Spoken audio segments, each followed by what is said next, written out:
Hi there, it's Yvette here with a little mini tutorial for our January Arty Mini Mixed Media Kit.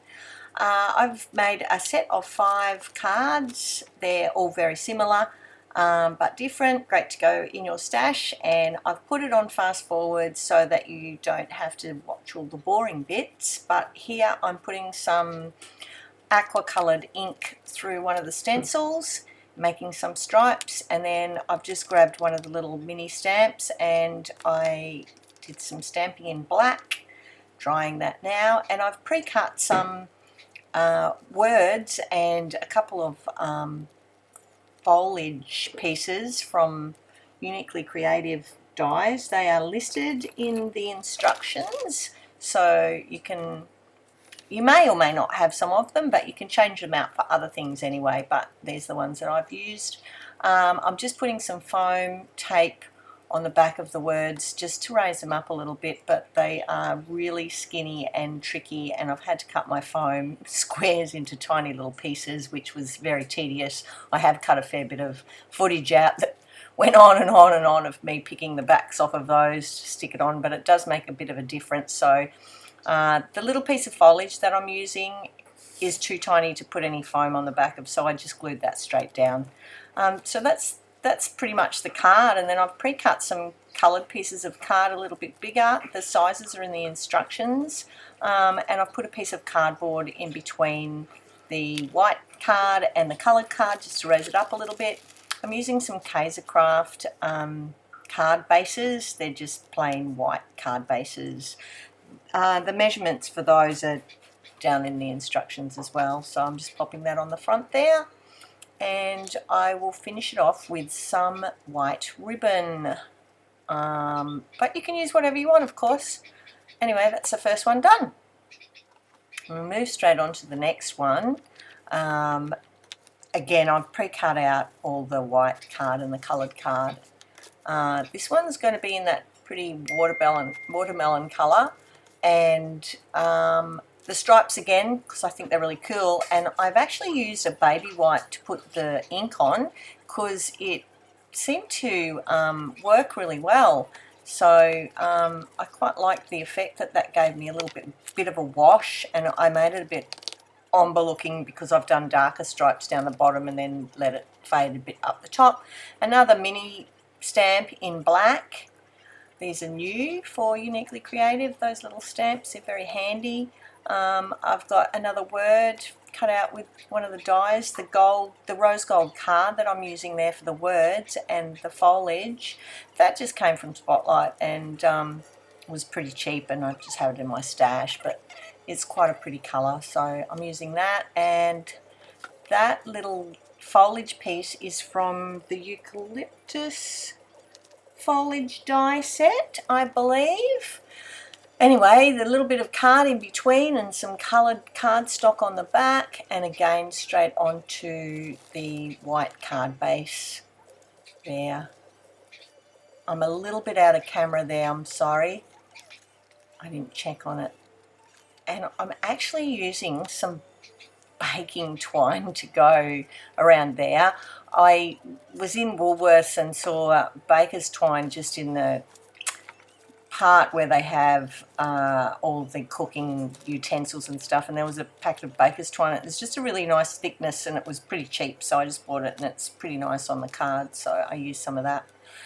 This card's a little bit different. I'm still going to put the stripes on the background, but I have used an extra piece of white square card, cut the same size as the bottom. Cross-stitch circle frames die to cut a big circle out of one of the piece of white card, and I'm going to overlay that on top here. I'm just using the stamp, which is absolutely gorgeous. It's a great big paisley kind of stamp, and I just did it straight in the same coloured ink as I did the stripes, but it looks a bit darker because the stripes were done with the baby wipe again. So I'm just showing you which set that is. That Dream has come out of that Smile and Dream set of dies, and I'm doing the same as the previous cards. I'm going to pop that on, and now I'm just putting some foam on the back of the square with the round cut out, and that took some time, so I did not do that on camera.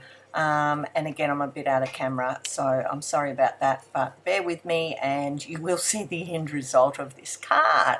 So I've popped the white front with the circle on it over the top of the other white piece, and I'm just popping some foam on the back of the word, and I'm going to pop that on the front. So I'm off camera again a little bit, I'm sorry, but you will see the end product soon. Just popping the front section onto the white card base there, and it just needs a little something, so I'm using the baking twine again.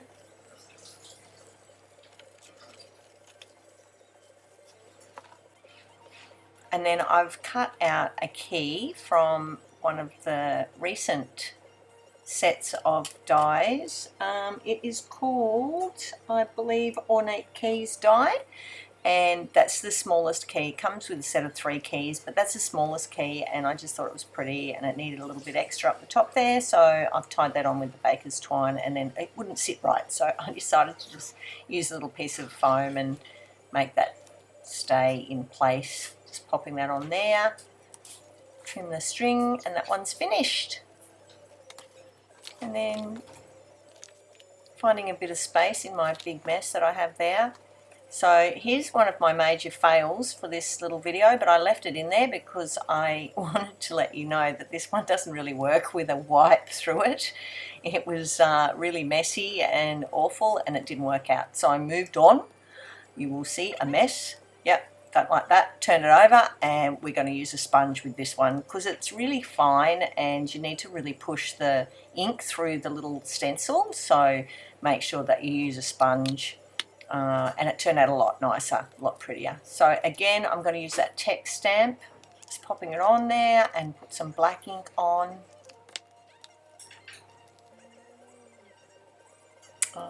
Doing another word, just putting the foam tape on the back of that again to stand it up. This one says thanks. That's another uniquely creative die that I've used there.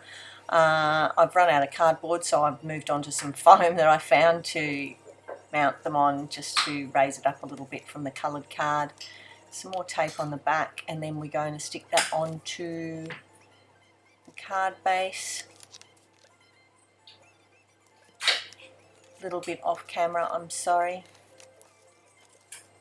And I've got some ribbon here. It was just a white ribbon that I used on the first one, but it didn't look very pretty, so I used the wipe that I had previously used to try and do the stencil with some green ink on it, and I just rubbed it through that ribbon to make it a little bit green to match everything, and then dried it with my embossing heat tool, and just made it a little bit different. So that's a good way of having ribbon match. You just use the same coloured ink, and the baby wipe works well, it squeezes it through.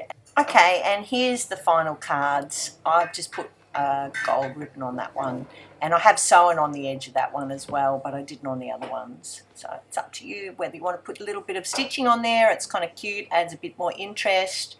And those are my 5 cards, and there'll be some close-ups coming up, and my messy desk underneath, and here's a few close-ups. I hope you enjoyed my tutorial, and I hope you'll have a go at making these cute cards with the mini kit this month. Thanks, bye.